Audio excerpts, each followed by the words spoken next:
Hello, everyone.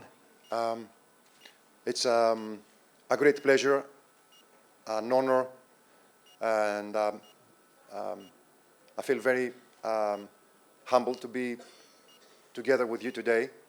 It's the second time that I'm visiting this beautiful country, and I'm really impressed about how things are moving forward and the talent, the skill, and the capability that we see every day. I am George Patsis. I'm the Chief Executive Officer of the Umbrella Corporation. Umbrella is a cybersecurity company, a global cybersecurity company. We are protecting high-profile clients from cyber threats on a real-time basis. We've been into this space for many years, and I think what I'm here to share with you is some of our experience and some of our notes of what is happening out there and why is this becoming so big and so important. I'm going to try to be as short as possible because I know that the lunch is being served and everybody's a little bit tired. Our mission is shortly to keep our customers and organizational business in business. Day by day, 24/7, 365, we protect those clients from insider threats or very sophisticated cyber threat actors. But what I'm here to share with you today is about why cybersecurity is so important, why this thing is a top thing in everyone's agenda, in every government's agenda. And the major reason is that I think we have something different happening than we think. You see the internet and the devices that we use and the way that we work on a daily basis, it's not that, this is not cyber. We're not protecting that. You are playing games and you are actually engaging in social media and all sorts of technologies. Yeah, that's not it. The reason that cybersecurity is important is that a new space, a new domain has been created over the last years. And that domain is a new territory. It's not measured in miles or cubical miles or square miles. It is measured on number of devices, on users and data. And it's huge. Now, whenever the humankind actually defines and discovers new domains, there is conflict. And the same applied when we discovered America, when we discovered the air, when we discovered space. The same thing now applies for cyberspace. And there is conflict. And there is no order. There is no law. Because that space, that cyberspace, doesn't have a government. Every single government around the world tries to, put some rules, some regulations, because they think that this cyberspace has also boundaries, and it's the same boundaries than their country. But it's not, the case is not that. That cyberspace is a new thing on its own. It's a new space. And because there is no government, there is no global regulation, and there is no global authority, there is no global force, that thing actually is, how can I say, has crime. There is a lot of disorder. It's the same like when we discovered the Americas. It was a Far West case. Right? It was segregated pieces, and everybody had its own sheriff, its own protection. It's similar to cyberspace. Every single company today has to have its own protection, its own guards, its own advisors, because they have to protect themselves. You know what? We've been through that in many cases in the past. A cyber attack may target a company in Pakistan, but then that attacker may originate from Russia, from Taiwan, from Korea. But even then, he actually attacks Pakistan using 4, 5, or 6 different domains. Not countries, domains. Maybe a server in Sweden, maybe an educational or a hospital in France, and then a governmental server in Greece or in somewhere else. All of those nodes are compromised. Now, if our customer in Pakistan or the organizational in Pakistan wants to go and hunt that guy, it will need to address different regulations, 4 different regulations. They have to go through 4 different legal jurisdictions and 4 different enforced authorities. And that takes immense amount of time and huge amount of cost. And most of the time, most of the organizations drop the case and they prefer to defend themselves. Unless you are a defense agency and you have the resources and you have the objectives, you don't pursue anybody. And then, even if you actually hunt and arrest this guy, in most of the cases, he will not even go to jail. So cybercrime is a low-risk game and a high-return game. So this is cyberspace. This is what we are actually trying to protect. And there is a paradox. And that paradox actually begins with that slide. And this is the investment, the worldwide security spending in cybersecurity. And this is growing year over year. As you can see, there is continuous growth. That means that customers, everybody, is actually continuously investing in protecting themselves. Year over year, all of the industry is actually becoming bigger, trying to protect customers, and customers actually invest more and more. But then the paradox is this one. Cybercrime keeps rising. And one would say, okay, how can this happen? How is this true?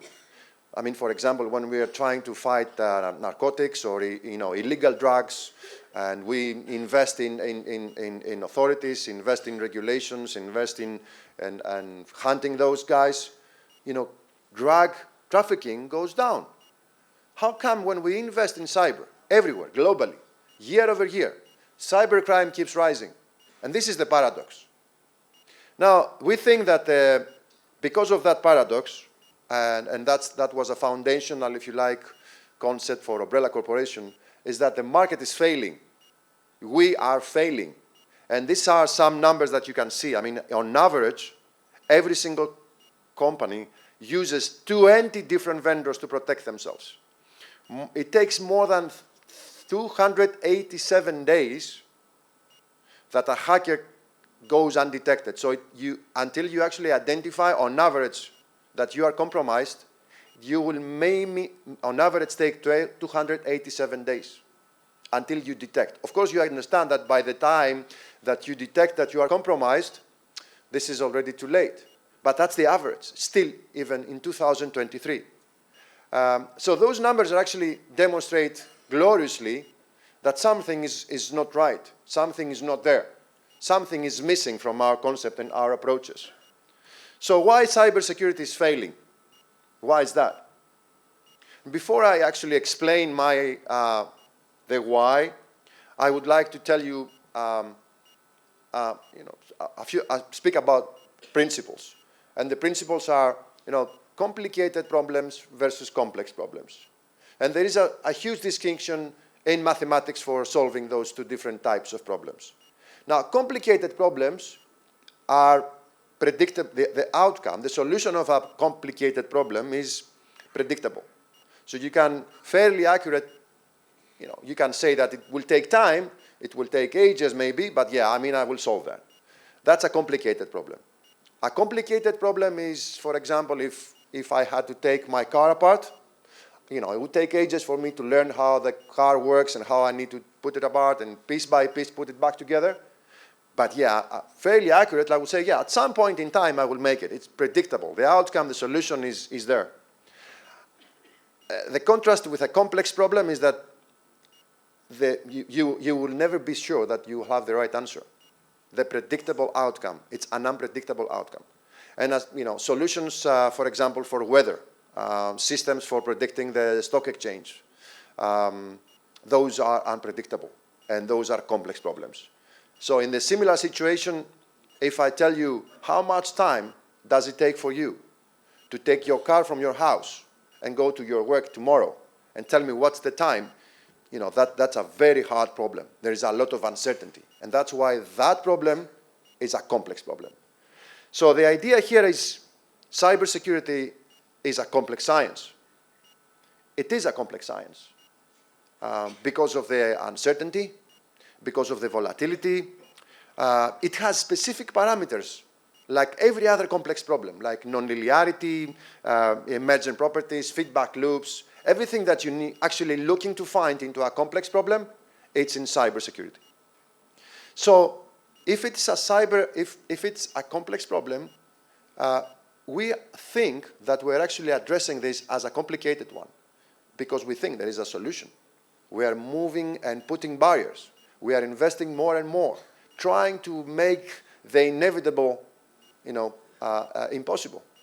So we think that, I personally think, and we think, and I think that's verified, that cybersecurity should be addressed as a complex problem. And I think that's the big difference in the mindset that we are introducing today. Some of the times use this paradigm to demonstrate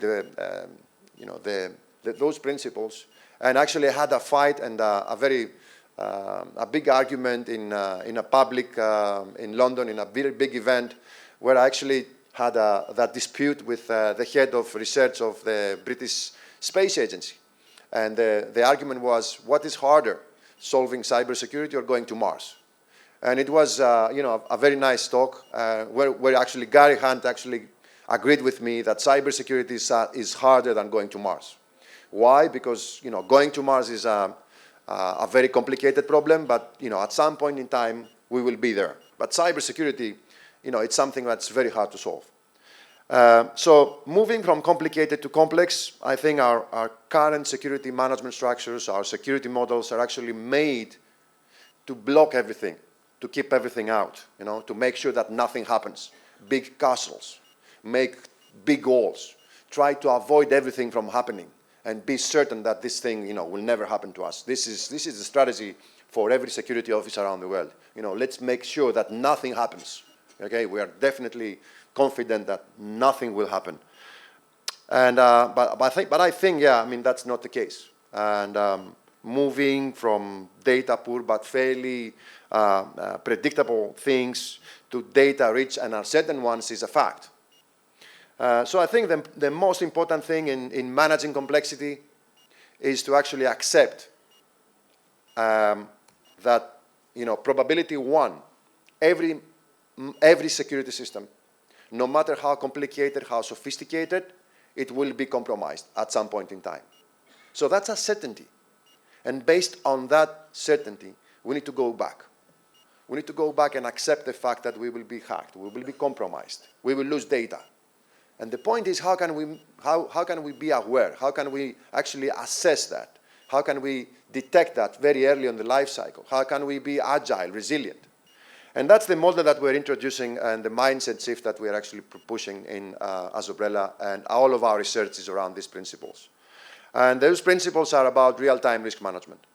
So we think that the answer to addressing complexity and uncertainty, it's real-time risk management. Because you cannot actually be everywhere at every single point in time. You need to allocate resources, prioritize resources, move your money to where it matters the most, and then be able to respond effectively and efficiently to when things happen. And those three pillars are the major pillars in this line of thought. Visibility, readiness, and resilience. Visibility is about having a picture, having a real-time view, self-awareness, and situational awareness about what is happening into my organization. Having access to see who is doing what. Mainly, it's about technology and data. And then the key elements, of course, here is data fusion, analytics, and then, as you mentioned earlier, AI, which is going to be a mind changer in this game. The second, of course, most important thing is readiness, being able to be responsive, fast. And this is about people, being able to be on time, because time matters. And resilience is also a very important thing when we are actually discussing about scale. The larger the organization, the hardest to find people. So there are principles, and I think the most important thing out of those principles is how to make people available, how to have the skill set available to make response and resilience and possible. So resilience is about procedures. It's about being able to do the same thing again and again, but very fast. Drills, setting up automated responses and testing are very key and essential for becoming resilient and responsive. And of course, resilience, which is by definition, I think, resilience is about being always up and running, no matter what happens. Resilience is one of the most important elements in the future of cybersecurity. And resilience is about, being able to respond, be prepared. But what I also think, and I think that's something that I strongly believe, is that resilience is also about quality. If you see a security system from a quality standpoint, if you see a technology system from a quality standpoint, quality means that you have to continue. You have to have a quality level of protecting the organization. So resilience is also about quality. So the basic principles of quality management and quality assurance also apply to resilience. And I think resilience is also about continuous improvement, about becoming better and better year over year. I think as a closing remark, everything that those three elements are actually encapsulating, are encapsulated, if you like, under the big principle of security over everything that we're actually trying to introduce in the market. So security over everything means that we need to protect everything into our digital universe, into our cyberspace, no matter what this is. It may be systems in the medical, in the healthcare systems, it may be industrial systems, it may be digital assets, educational systems. Everything now is becoming within scope. Now that cyberspace gradually starts to collide with our physical, natural life and the physical space. And the problem begins when that cyberspace actually is colliding with that physical space. And that is the risk that you have in the healthcare. Now, medical systems actually are connected, not only to the cyberspace, but also connected to the human life. So that is where the cyberspace now overlaps with the physical space. And that is why life now is at stake. We've seen that happening, and now I think cyberspace is actually threatening human life and safety. So having said that, I think it was a great opportunity to meet you all today. And if you have any questions, I will be available for the rest of today and tomorrow. Be happy to meet you later on. Thank you very much for your attention.